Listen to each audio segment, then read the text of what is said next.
Hello student, कैसे आप लोग। उम्मीद करते हैं कि सभी आप लोग अच्छे होंगे। देखेंगे इसके पहले मैथमेटिक्स के वीडियो में आपको वेक्टर प्रोडक्ट और क्रॉस प्रोडक्ट के बारे में बताया गया था, उसकी डिफिनेशन के बारे में बताया गया था। आज हम लोग क्या पढ़ेंगे तो ठीक तो सदिश गुणन की विशेषताएं को पढ़ेंगे, प्रॉपर्टीज ऑफ वेक्टर प्रोडक्ट को पढ़ेंगे। प्रॉपर्टीज ऑफ वेक्टर प्रोडक्ट मतलब क्या, सदिश गुणन की विशेषताओं को पढ़ेंगे हम लोग। ठीक है, properties properties of vector product,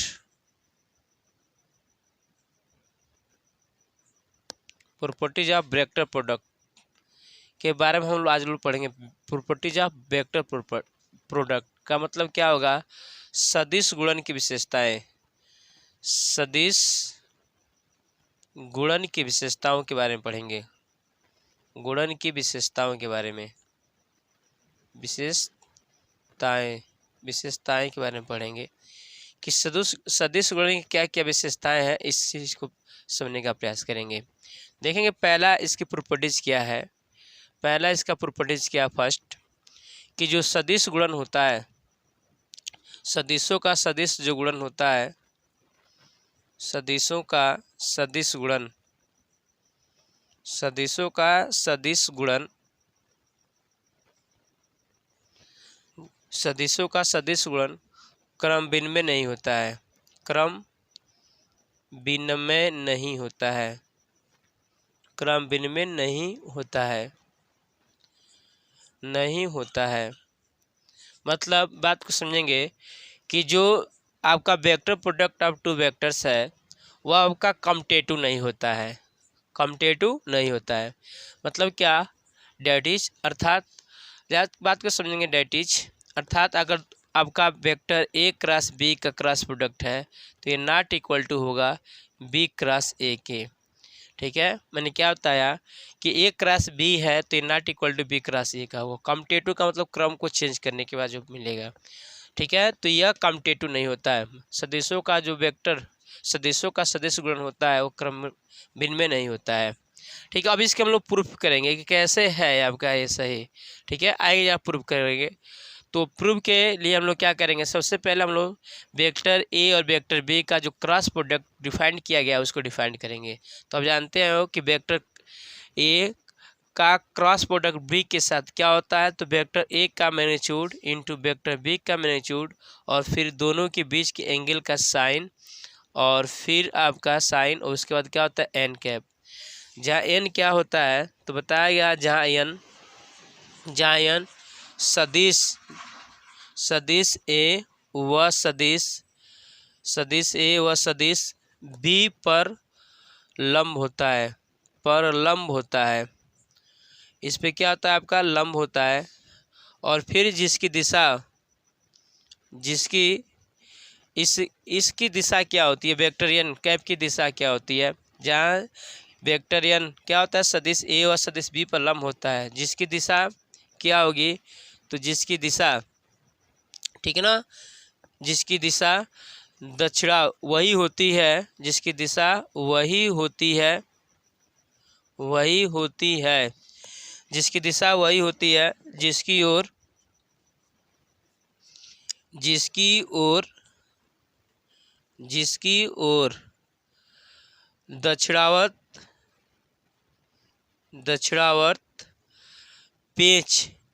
पेंच के नोक चलती है, पेंच के नोक चलती है, नोक चलती है। जबकि ए से बी की ओर घुमाते हैं, जबकि उसको किससे घुमाते हैं, ए से वेक्टर बी की ओर घुमाते हैं, और घुमाते हैं। बात को समझेंगे, मैंने क्या बताया कि यहाँ सबको क्या बताया गया कि यह आपको सदिशों का जो सदिश गुणन होता है क्रम विनिमय नहीं होता, कम्यूटेटिव नहीं होता है। अर्थात डेट इज मतलब क्या, A cross B not equal to B cross A.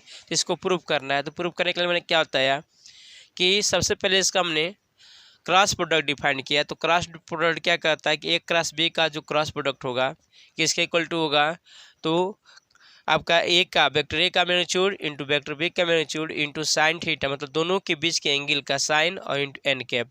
N cap क्या होता है तो बताया गया है कि एन कैप वेक्टर ए पर भी लंब होगा और वेक्टर बी पर भी लंब होगा, मतलब जिस तल में ए और बी होंगे उस तल के लंबवत होगा आपका। अगर इस तल में अगर ए और बी है तो इस तल के लंबवत होगा आपका ए।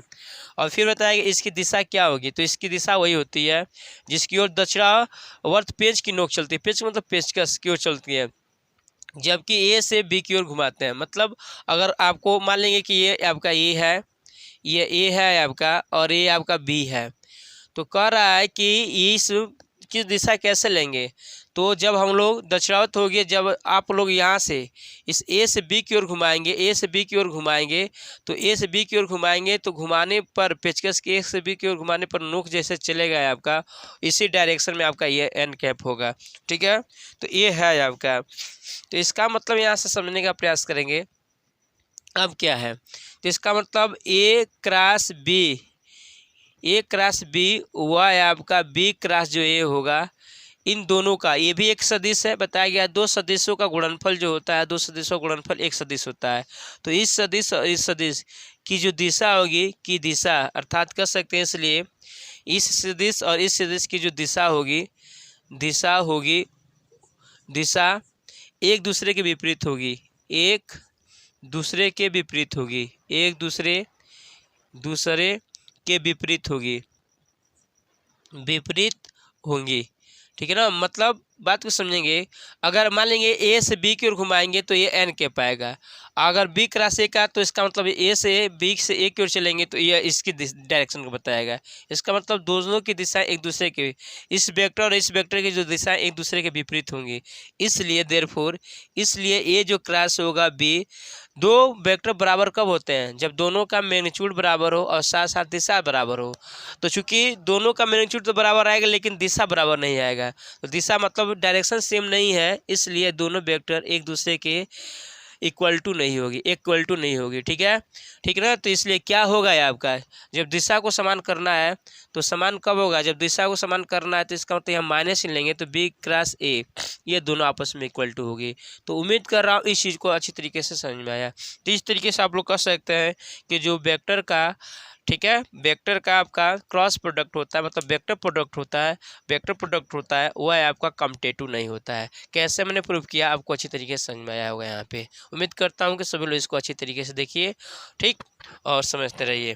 ठीक, दूसरा ये पहला प्रॉपर्टीज है, आपको प्रूफिंग मैंने बता दिया। सेकेंड प्रॉपर्टीज क्या है, बात को समझते हैं।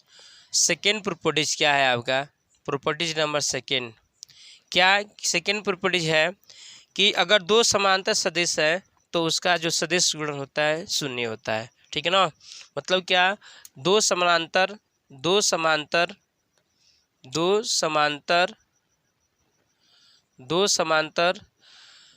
सदिशों का सदिश गुणन शून्य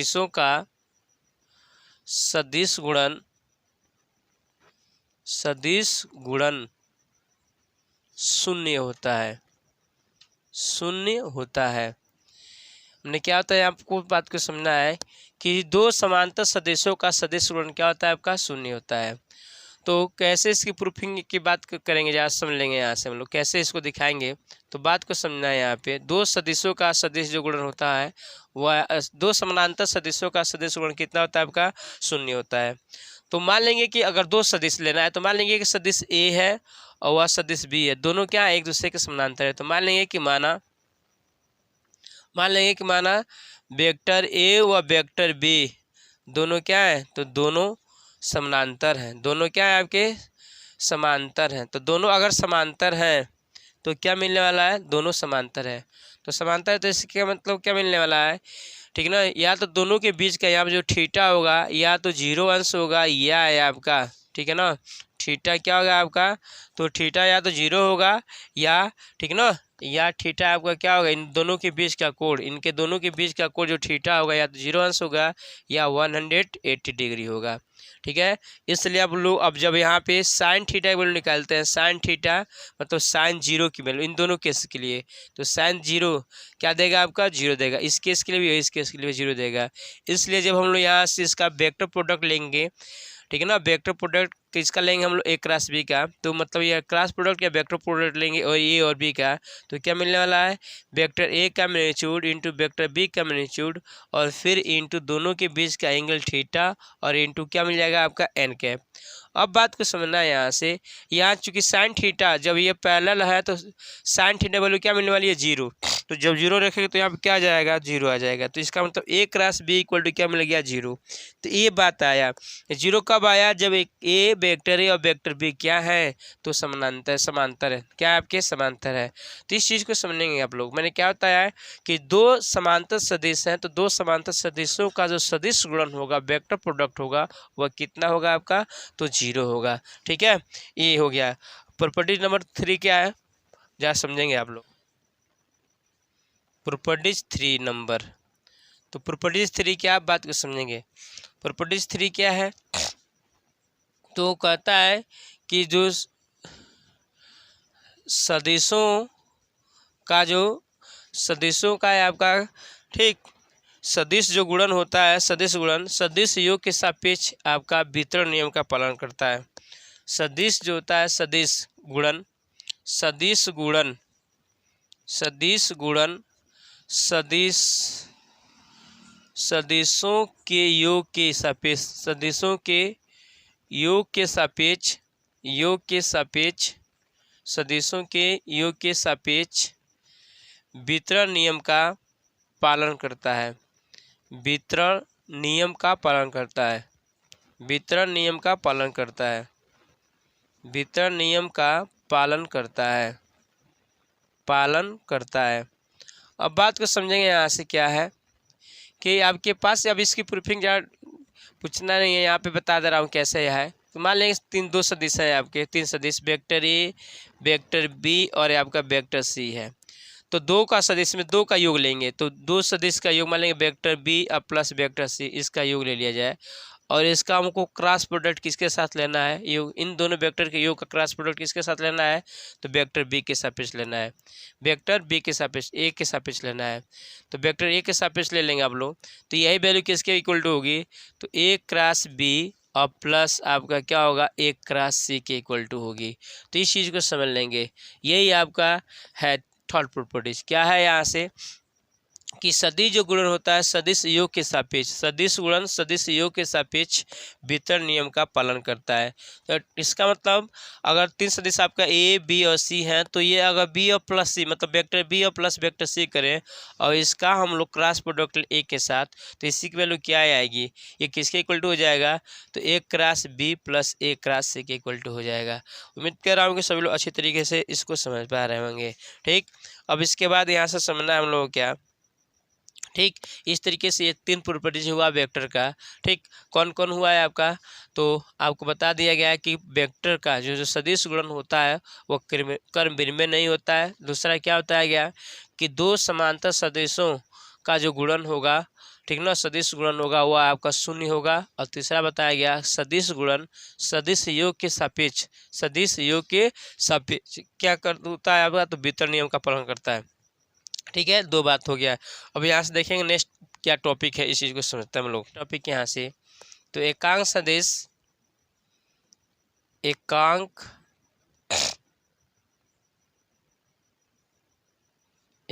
सदिशों आई कैप, जे कैप तथा के कैप का सदिश गुणन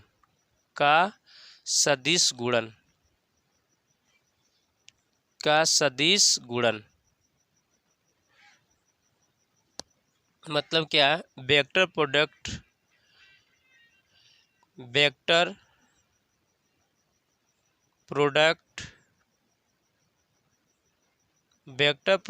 of unit vector, vector product of unit vectors I cap J cap and के कैप। तो बात को समझेंगे हम लोग, क्या समझने वाले हैं कि एकांक सदिशों आई कैप जे कैप तथा के कैप का सदिश गुणन, vector product of unit vectors i j k. क्या समझेंगे कि अगर आई कैप जे कैप और आपका के कैप यूनिट कंपोनेंट है तो इसका सदिश गुणन क्या होता है। तो सबसे पहले मैं बता दूं आप लोगों को कि ये आई कैप यूनिट के वेक्टर आई कैप जे कैप और के कैप क्या होता है। तो आप समझ सकते हैं कि जो आप जानते हैं यहाँ से कि अगर मान लेंगे कि यह 3 एक्सिस है, एक्चुअली परपेंडिकुलर एक्सिस है, अगर मैं इसको आई कैप से डिनोट करूँ और इसको जे कैप से इसके अलांग और ये आपका इसके अलांग के कैप से, मतलब ये इसको एक्स एक्सिस लिया जाए, वाई एक्सिस और या जेड एक्सिस लिया जाए, तो एक्स एक्सिस के अलांग जो यूनिट कंपोनेंट होता है वो आई कैप होता है, वाई एक्सिस के अलांग जो यूनिट कंपोनेंट वेक्टर का होता है वह जे कैप होता है, और आपका जेड एक्सिस के अलांग जेड एक्सिस के अलांग वेक्टर का जो यूनिट कंपोनेंट होता है वो आपका कैप होता है। मैं बता दूं आप लोगों को इन दोनों के बीच में हमेशा कितने का यहाँ पे कितने का एंगल फॉर्म होता है, तो 90 डिग्री का एंगल फॉर्म होता है, किन्हीं दो एक्सिस के बीच में 90 डिग्री का फॉर्म होता है। अब मैं यहाँ से क्या करने वाला हूँ, बात को समझेंगे। क्या करने वाले हैं हम लोग यहाँ से, तो यहाँ से क्या करने वाले हैं, तो ये आई कैप आई और जे का क्रॉस प्रोडक्ट, जे और के का क्रॉस प्रोडक्ट और के और आई का हम लोग क्या करेंगे, क्रॉस प्रोडक्ट देखेंगे। एक बात अच्छी तरीके से हम लोग समझ सकते हैं कि आप जानते हो ना कि अगर किसी प्लेन में अगर थ्री परपेंडिकुलर लाइन है किसी स्पेस में, तो वो स्पेस को 8 भागों में बांटती है। तो आप समझ सकते हैं कि आई कैप मतलब एक्स एक्सिस और ये वाई एक्सिस, या मान लेंगे कि एक्स एक्सिस है और ये आपका वाई एक्सिस है, तो एक्स एक्सिस और वाई एक्सिस को जो प्लेन कंटेन करता है, मतलब जिस प्लेन में एक्स वाई होता है उसको हम लोग एक्स वाई समतल कहते हैं, और एक्स वाई समतल के परपेंडिकुलर होता है आपका ये जेड एक्सिस ए वाला होता है, ठीक है ना। तो इसका मतलब जिस प्लेन में आई और जे होंगे उसी के परपेंडिकुलर आपका क्या होगा, के होगा, ठीक। फिर उसी तरीके से जिस प्लेन में आपका एक ये आपका वेक्टर और ए के कैप वेक्टर और जे कैप वेक्टर होगा उसका परपेंडिकुलर कौन होगा, आपका ये होगा। परपेंडिकुलर मतलब समझ रहे हो ना, यहाँ से अगर मान लेंगे इस प्लेन में है ये और इस प्लेन में है आई और, तो इसका परपेंडिकुलर मतलब ये दोनों इस तल में होंगे तो इसका लंबवत आपका ये इधर आपका ये के होगा, ठीक है। उस तरीके से यहाँ समझते हैं जिस मतलब प्लेन में जिस समतल में के कैप और आई कैप होंगे तो उसका लंबवत आपको क्या होगा, आपका तो जे कैप होगा। अब बात को समझते हैं, यहाँ से प्रोडक्ट की बात करते हैं यहाँ पे। तो मैं यहाँ से आई का क्रॉस प्रोडक्ट लूँ किसके साथ, तो जे के साथ, तो क्या मिलेगा, आई कैप का यूनिट वेक्टर और यहाँ पे जे कैप का वेक्टर और फिर साइन, दोनों के बीच का एंगल कितना हुआ, 90 डिग्री, इंटू यहाँ से क्या होगा यहाँ पे, तो यहाँ पे एन कैप का डिफिनेशन। अब बात को समझते हैं, दो बात को समझ लेते हैं। यहाँ पे क्या है, तो यूनिट कंपोनेंट का जो मैग्नीट्यूड होता है कितना होता है, 1 होता है, जे का भी मैग्नीट्यूड कितना होगा, आपका 1 होगा, कैप का भी मैग्नीट्यूड कितना वाला है, 1 होने वाला है। और यहाँ पे देखेंगे यहाँ पे एन कैप की वैल्यू क्या होने वाली है यहाँ पे, तो यहाँ पे एन कैप की वैल्यू क्या आने वाली है, यहाँ पे एन कैप की वैल्यू तो देखेंगे, मैं बताया ना, यहाँ से जे से इधर की तरफ डायरेक्शन लेंगे, अगर इधर की तरफ नोक को घुमाएंगे इधर की तरफ लेंगे तो जे मतलब आई से जे की ओर ले चलते हैं, तो आई से जे की ओर चलेंगे तो इन दोनों के परपेंडिकुलर क्या होना आएगा, आपका तो के आएगा।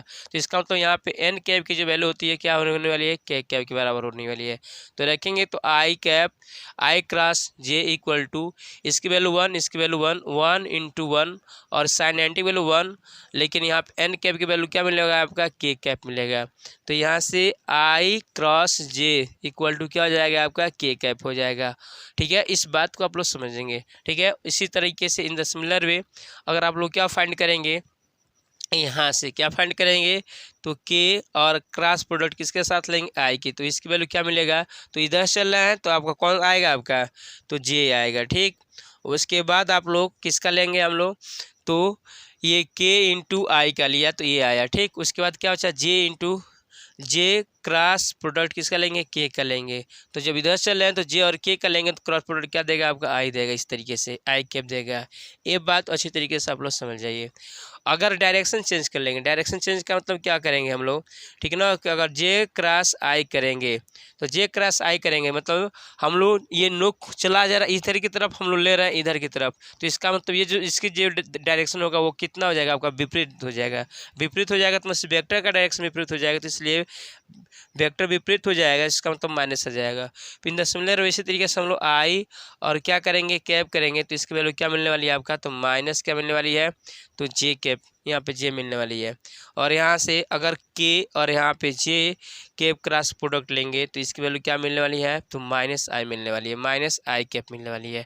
इस बात को अच्छे तरीके से समझ जाएंगे आप लोग। देखेंगे इसको हम लोग ऐसे ही समझ सकते हैं, यहाँ पे अगर मान लें आई और यहाँ पे जे और यहाँ पे आपका के ले, ठीक है, तो आई जे करेंगे तो के आएगा, जे के करेंगे तो यहाँ से आई क्रॉस जे करेंगे तो के आएगा, फिर वहाँ पे जे क्रॉस के करेंगे तो क्या होगा आपका जे क्रॉस के करेंगे, जे क्रॉस के करेंगे तो क्या आएगा आपका आई आएगा, के क्रॉस आई करेंगे, के क्रॉस आई का लेंगे, के क्रॉस आई का तो क्या देगा आपका जे देगा।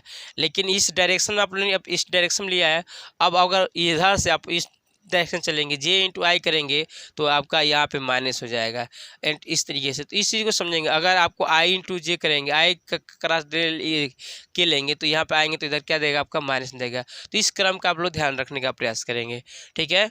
उम्मीद कर रहा हूँ सभी लोगों को अच्छी तरीके से समझ में आ रहेगा। अब हमको क्या करना है, यहाँ से आई का आई के साथ क्या करना है हमको, आई के साथ आई का अगर आई क्रॉस आई लेंगे वेक्टर तो आई का मैग्नीट्यूड फिर इंटू आई का magnitude, vector i unit component i का मैग्नीट्यूड, फिर उसके बाद क्या होगा साइन, दोनों के बीच का एंगल, अगर आई क्रॉस आई लेंगे तो दोनों के बीच का एंगल कितना हो जाएगा आपका 0 अंश हो जाएगा, और इंटू यहाँ से एन कैप होगा, साइन 0 बोल 0, तो इसका मतलब ये वैल्यू क्या देने वाला है, तो 0 देने वाला है। तो इस बात को समझेंगे, आई क्रॉस आई की वैल्यू क्या मिलेगी, जे, इस तरीके से दशमलव जे क्रॉस जे की वैल्यू भी कितनी मिलेगी आपकी 0 मिलेगी, और एंड आपका के क्रॉस के की वैल्यू भी कितनी मिलने वाली है, तो 0 मिलने वाली है। के क्रॉस के मतलब के यूनिट वेक्टर के क्रॉस के की वैल्यू कितनी मिलने वाली है, 0 मिलने वाली है। उम्मीद कर रहा हूँ कि सभी लोगों को अच्छी तरीके से समझ में आ रहा है, ठीक है। उम्मीद कर रहा हूँ सभी लोगों को अच्छी तरीके से समझ में आ रहा है। आपको अब अनसॉल्व के पेपर मतलब जो भी क्वेश्चन होंगे सबको कराया जाएगा, यहाँ पे यहाँ से प्रोवाइड किया जाएगा। तो सभी लोग चैनल को सब्सक्राइब लाइक कर लीजिए, शेयर जरूर कीजिए। अगर वीडियो में कोई खामी है, कोई दोष है, कोई डिफेक्ट है तो उसको कमेंट करके कमेंट बॉक्स में कमेंट लिखकर जरूर बताएं, ठीक है। तब तक के लिए शुभ रात्रि।